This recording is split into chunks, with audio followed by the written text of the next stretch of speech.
Over the last couple of weeks, we've built an understanding of diversity in the marketplace.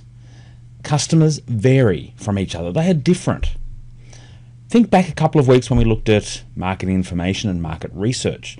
Ultimately, a big role or big function of market research is to build an understanding of the needs of customers and how they may differ from one customer to another. And then in last week's lesson, we looked at buyer behaviour, consumer behaviour, and the message came through very loud and clear in that topic that consumers are different from each other. We have this massive diversity of consumers out there in the marketplace. So if we look at just you as an individual consumer, you have your own characteristics and needs and ways of behaving. But compare yourself with all of those around you, other students, family, friends. Okay, you have many similarities, but at the same time, you also have many differences. And it's these differences and similarities that lead to the opportunity of what we call market segmentation.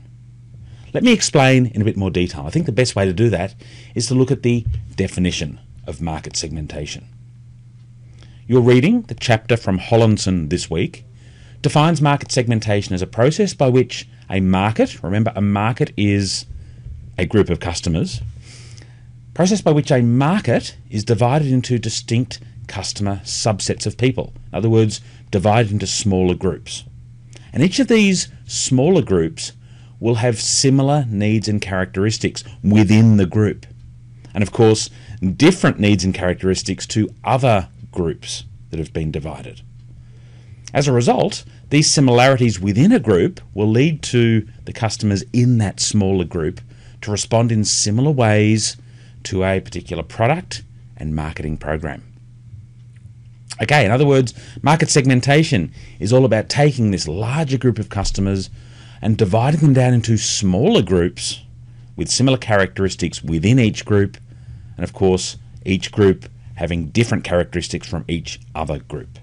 That's ultimately what market segmentation is about.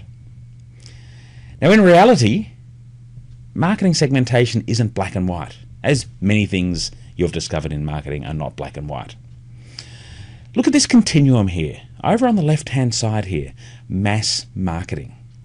This is no segmentation. Mass marketing effectively is segmentation not taking place at all. It's treating all customers, the entire marketplace, as exactly the same.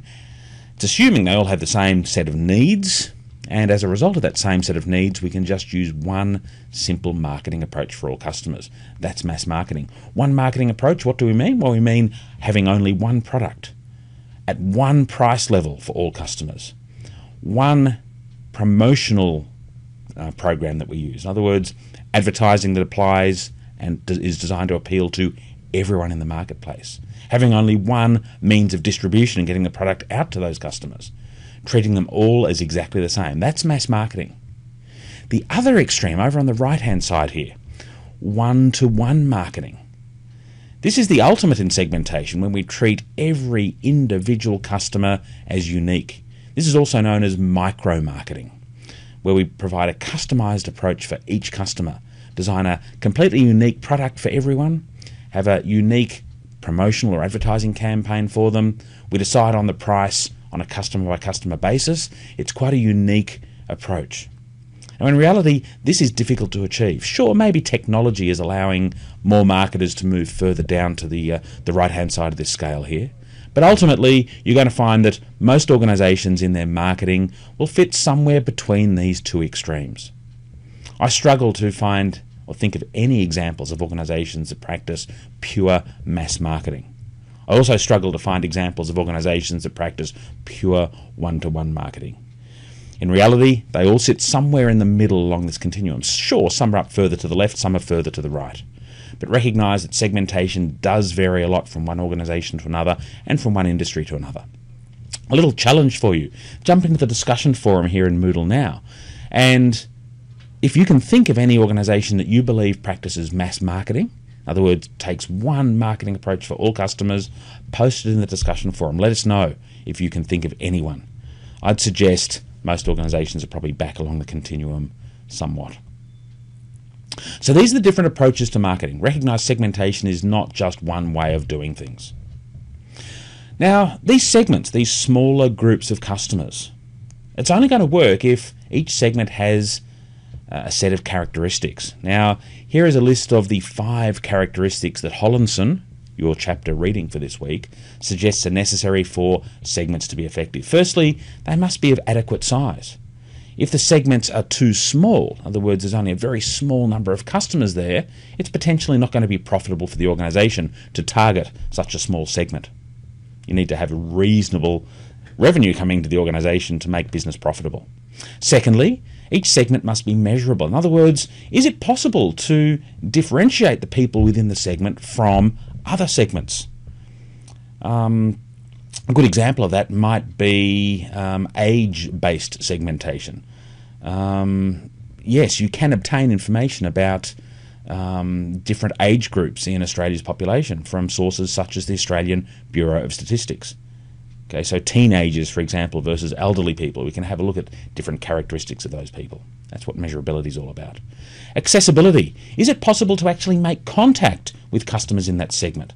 Now, of course, if the segmentation is based on where people are located, geography, that's easily accessible. Let's say, for example, we want to run a letterbox drop to promote a new product or service that we're offering. If we know our customers are located in a particular suburb, we can easily access the customers there. However, if customers are spread openly and they don't have distinct behaviours, it might be difficult to reach customers in a segment. So, for example, if we chose to segment the market based on whether people are left-handed or right-handed, left-handed people are spread evenly right throughout Australia's population. It's very difficult to make contact just with the 10% of the population that are left-handed, without wasting money contacting the other 90% at the same time. Fourthly, responsiveness. Are the segments actually different from each other? There's no point in segmenting the market if each segment is the same. You may as well just have one larger segment. And finally, are the segment's needs compatible with the strengths and abilities of our organisation? Okay, if we want to segment and attract the customers in a particular smaller group, we need to make sure that we're able to meet their needs with our own capabilities within the organisation. So they're the requirements for effective segmentation.